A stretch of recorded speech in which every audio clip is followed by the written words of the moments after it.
Bueno, ¿qué tal? Yo soy Pablo Pelazo, uno de los abogados que trabaja en las causas de delitos de lesa humanidad en Jujuy.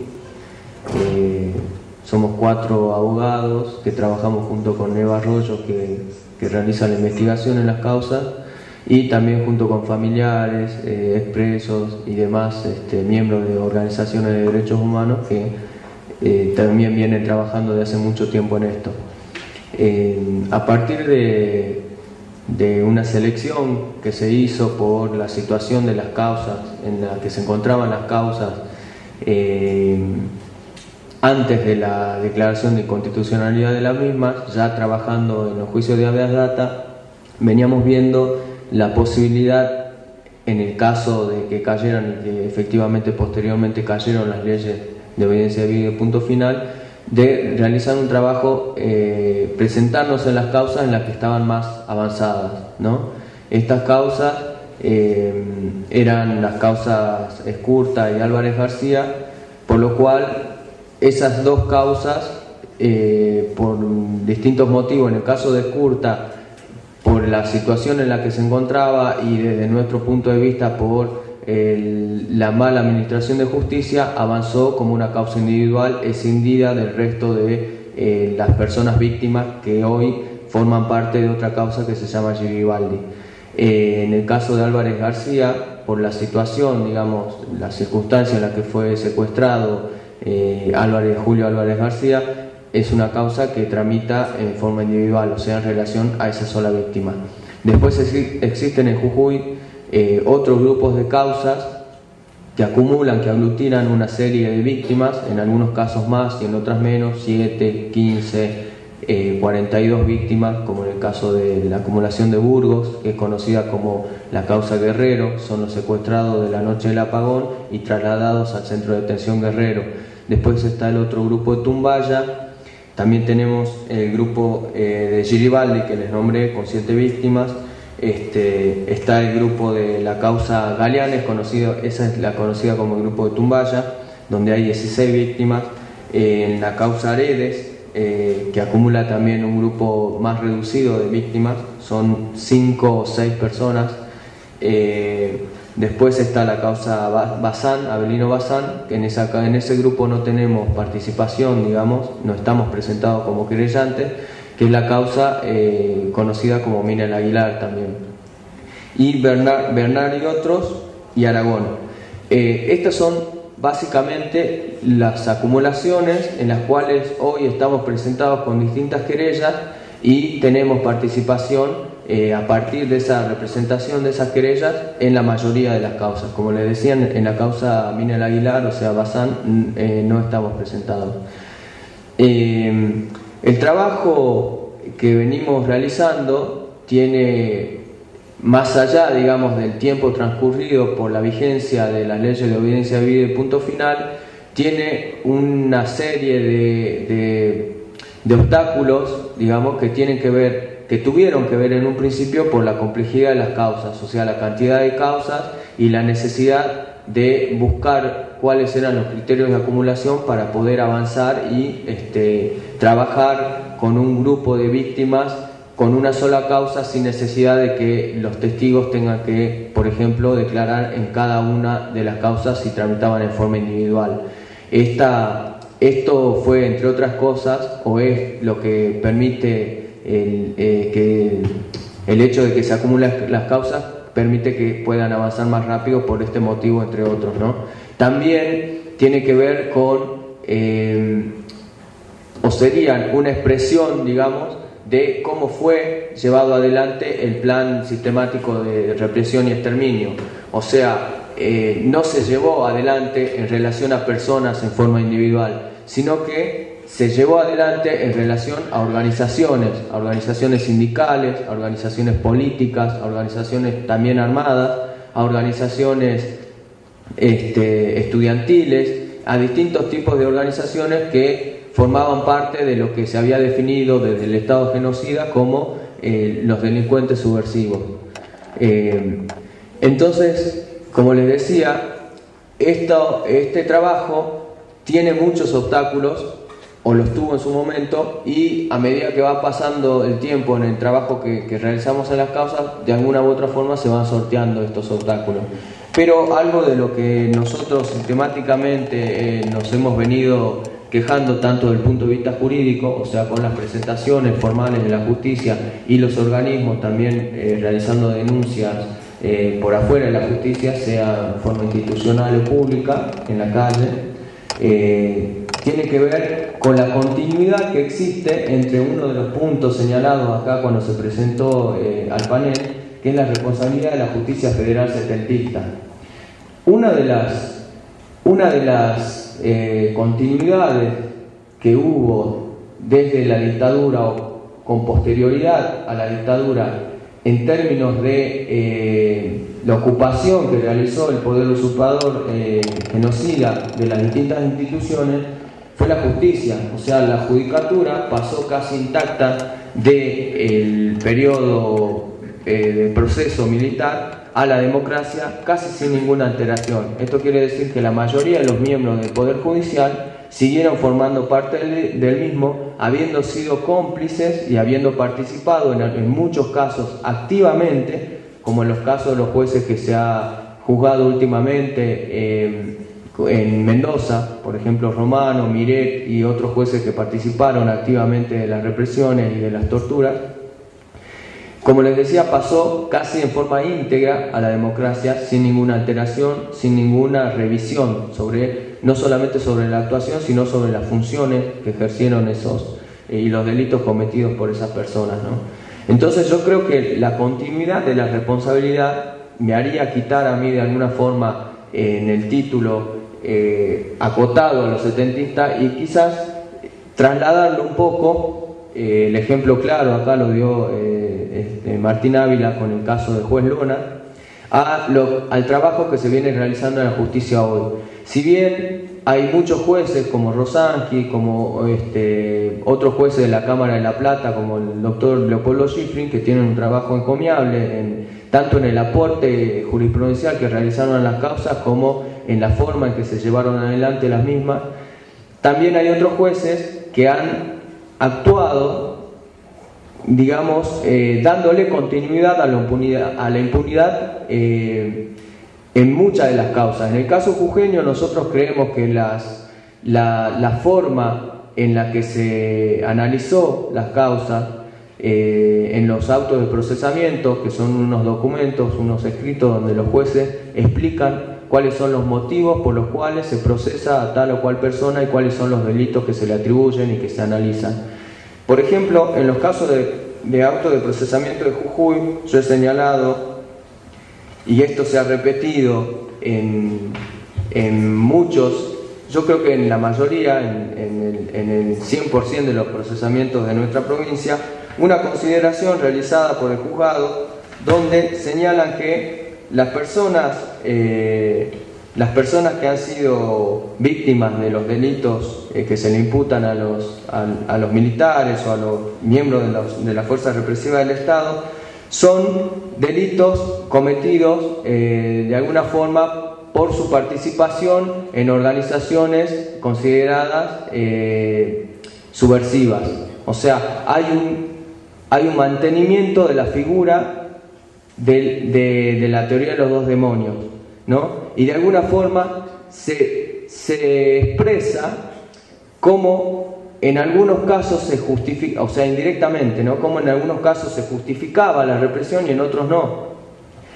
Contrariamente a los antecedentes que se vienen mencionando en el mismo escrito, donde señalan, por ejemplo, párrafos completos de la sentencia de Checolás, dictada por el juez Rosansky, o de otras sentencias como las de von Bernis, por ejemplo, donde se hace un análisis del contexto histórico, señalando claramente cómo fue la acción genocida y excluyendo de ese análisis la teoría de los dos demonios. Yo creo que esta contradicción no solamente es una contradicción en sí misma, sino que también muestra la visión del juzgador respecto de lo que se está analizando, y también justifica de alguna forma que el hecho de que en el caso de Jujuy, donde los pocos procesados que tenemos y detenidos son 10 en total, sean solamente imputados o procesados por delitos como, en primera instancia, privación ilegítima de la libertad y tortura, como coautores o partícipes necesarios en algunos casos, ¿no? Se excluye el homicidio, o sea, la gente sacada de los centros de detención aparentemente fue llevada a no se sabe dónde porque se excluye el delito de homicidio, y posteriormente, cuando esos procesamientos fueron apelados por los defensores de los responsables de estos delitos y elevados a la Cámara de Salta, en la Cámara de Salta se sacó de la imputación y de procesamiento la privación ilegítima de la libertad, dejándose solo en algunos casos la tortura y reduciendo el nivel de responsabilidad que eso se expresaba en la exclusión de la figura de partícipe necesario o de coautor y dejándolo solo con una responsabilidad acotada a la de partícipe secundario. Todo esto no solamente rebaja la posibilidad, digamos, de una sanción o de una pena elevada, sino que también va generando la posibilidad, como fue en otros casos, en otras causas, se las puedo ir nombrando, pero no quiero hacer muy aburrido el relato, como en el caso de Burgos, por ejemplo, en relación a los detenidos Ortiz, Zárate, Bulgeroni, la falta de mérito. En esos casos se ha dictado falta de mérito. Y en otros casos, como les decía, se ha bajado la responsabilidad. Esto resuelto por la Cámara de Apelaciones de Salta, dejando solo el delito de tortura, lo cual implicaría, así como le explicaba recién lo del homicidio, que los juzgadores, o sea, los jueces, consideran que estas personas sí fueron torturadas, pero no entendemos en qué circunstancias, porque si no estaban privadas legítimamente de la libertad, ¿cómo estaban? No se entiende, o sea, una lógica simple nos puede mostrar la contradicción de considerar que estas personas durante el año 1976, recluidas en un centro clandestino de detención, sometidas a tortura, no estaban privadas legítimamente de la libertad, o que esas personas que fueron parte de esa tortura no sabían que estaban privados ilegítimamente. O sea, es una locura, una aberración jurídica, digamos, creer que esto pueda pasar, pero efectivamente pasa en las causas, en la mayoría de las causas que llevamos adelante acá en Jujuy. Más arriba en la jerarquía de la judicatura, en casación, se han tomado decisiones como por ejemplo en el caso de Jones Tamayo, que era un teniente que formaba parte del aparato represivo del Estado en ese momento, y dentro del aparato represivo del Estado los grupos de tareas que actuaron en Jujuy, junto con Braga, junto con Bulgeroni, que eran los cuadros medios, digamos, tenientes que llevaban adelante los secuestros y las torturas y dirigían en los distintos lugares esos operativos y los traslados, por ejemplo en el centro clandestino de detención de acá cerca, de acá una cuadra, en la policía, o en Guerrero, o en la misma penitenciaría. Esta persona, Jones Tamayo, es llamada indagatoria y presenta un escrito de exención de prisión. La exención de prisión es un escrito donde el que cree que va a ser detenido solicita no ser detenido, expresando una serie de fundamentos por los cuales cree que no tiene que ser detenido o transitar un juicio en una situación de libertad. En estos casos es imposible por la cuantía de la pena en expectativa, por los delitos cometidos y por ser, digamos, estas causas causas donde se investigan delitos de lesa humanidad, ¿no? Y no solamente eso, sino también se tiene en cuenta otros criterios, como por ejemplo la obstaculización en la investigación, que ha pasado sistemáticamente desde los alzamientos cara pintada en la década del 80 hasta la desaparición de testigos, como en el caso de Julio López ya en esta época, ¿no? Esos son los motivos los que pedían en principio pedir una exención de prisión en estos casos. Bueno, Jones Tamayo pide una exención de prisión, le hace lugar a la exención de prisión con el único requisito de que preste una caución monetaria. No me acuerdo, el doctor acá me preguntaba, charlando afuera, cuál era el monto, pero no recuerdo el monto. Creo que era algo así como 50.000 pesos, algo así. En 3 oportunidades, y establece casación que el juez de primera instancia, o sea, el juzgado jujeño, el juez Olivera Pastor, determine el monto y el plazo. En 3 oportunidades el juez prorroga el plazo, o sea, le dice preséntese, no se presenta, preséntese, no se presenta, preséntese, no se presenta. No libran la orden de detención y hoy Jones Tamayo está prófugo, ¿sí? Esas son algunas de las situaciones, entre otras, por las cuales las causas de Jujuy no han avanzado con la rapidez, digamos, o con la prontitud que deberían haber avanzado, teniendo en cuenta todos estos años de impunidad. Entre otras cosas, también no me quiero olvidar que existían causas, como Álvarez García, por ejemplo, con un avance importante, con la cual, o sea, con una situación en la cual la causa, una vez decretado o una vez que cayeron las leyes de obediencia debida y punto final, podría haber el juez que toma la causa citar indagatoria y detener automáticamente a todos los responsables. Tanto en esa causa como en Garnica, por ejemplo, se ha llamado de nuevo a testimonial a muchos testigos, perdiendo años y años, y digo años y años porque hace más de 5 años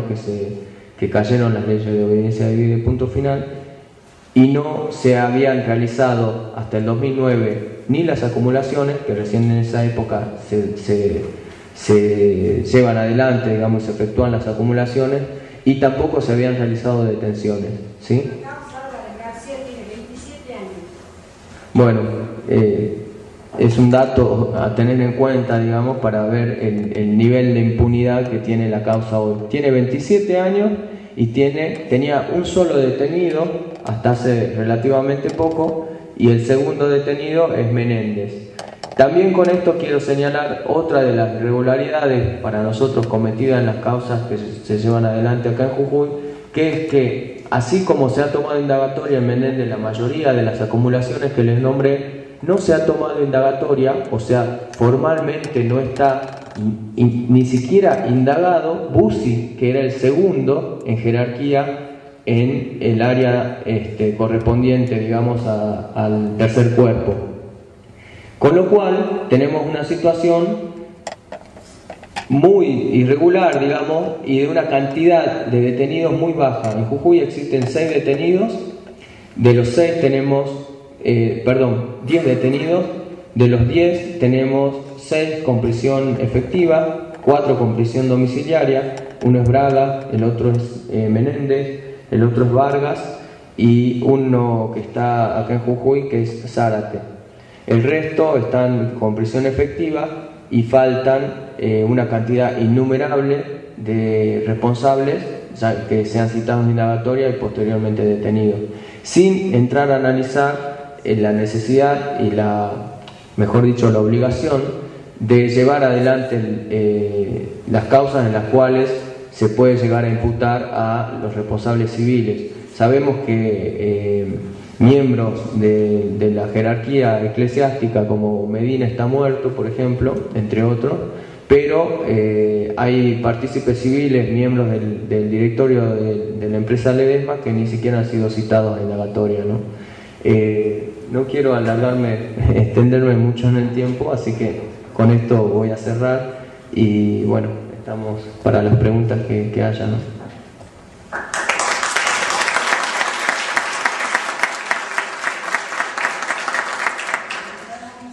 A los presentes a realizar un breve espacio de preguntas dirigida a los abogados del panel.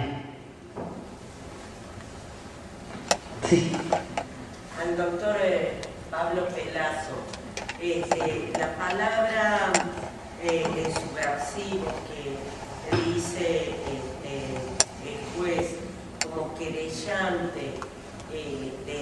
no se puede decir que prejuzga baja o condiciona lo que pueda los jueces de la Cámara de Apelaciones. No se puede instalar una figura querellante de que este juez está prejuzgando o está condicionando. El prejuzgamiento en realidad se tiene en cuenta en relación al que está siendo sometido a juicio, digamos, ¿no? O sea, en ese caso ellos podrían decir, pero más allá de eso, nosotros hemos planteado en todos los requerimientos de elevación a juicio en los cuales hemos tenido participación, digamos, hemos presentado los requerimientos de elevación a juicio, hemos hecho una observación en relación a ese tema y hemos hecho aparte todo un capítulo donde describimos y también damos nuestra opinión sobre cómo funcionó, una opinión basada obviamente en investigaciones realizadas por sociólogos, por ejemplo Daniel Feigenstein, que habla claramente o Mirta Mántara, claramente cómo se usó la figura del delincuente subversivo para poder someter, digamos, o dejar en ese concepto a una serie de personas que podían formar parte de un grupo religioso, de los curas del tercer mundo, por ejemplo, hasta una organización estudiantil, pasando también por las organizaciones políticas o las organizaciones armadas. También se explica en los escritos cómo eso formalmente, digamos, como que es parte de la defensa de Menéndez en muchos de los juicios, de que ellos tenían un mandato de una serie de normativa constitucional, porque había sido dictado en un gobierno constitucional, que era el gobierno de Estela Martínez de Perón, de lucha contra la subversión. Bueno, en un discurso dado por el mismo Videla en diciembre del 75, ellos, la cúpula del ejército dice, y eso está en todos los diarios de la época, hemos aniquilado a la guerrilla. Con lo cual, el pretexto de la guerrilla muere en ese momento y muere, digamos, con la misma expresión del ejército, o sea, de los jerarcas del ejército que habían dicho que habían, y no solamente dicho por ellos, sino porque desde ese momento en adelante no se realiza ningún otro operativo por parte de los grupos armados que dé la pauta de que existan o haya existido todavía un funcionamiento activo de las organizaciones armadas. También, digamos que esa conceptualización formaba parte de una cobertura jurídica que había armado la dictadura para poder excluir del Pacto de Ginebra a las organizaciones armadas como grupos, digamos, que se habían alzado en armas en contra del gobierno de facto, ¿no? O sea, la conceptualización de delincuentes comunes para ellos y de subversivos excluía los excluía de la aplicación de ese pacto, ¿no? El Pacto de Ginebra. ¿Alguna otra pregunta?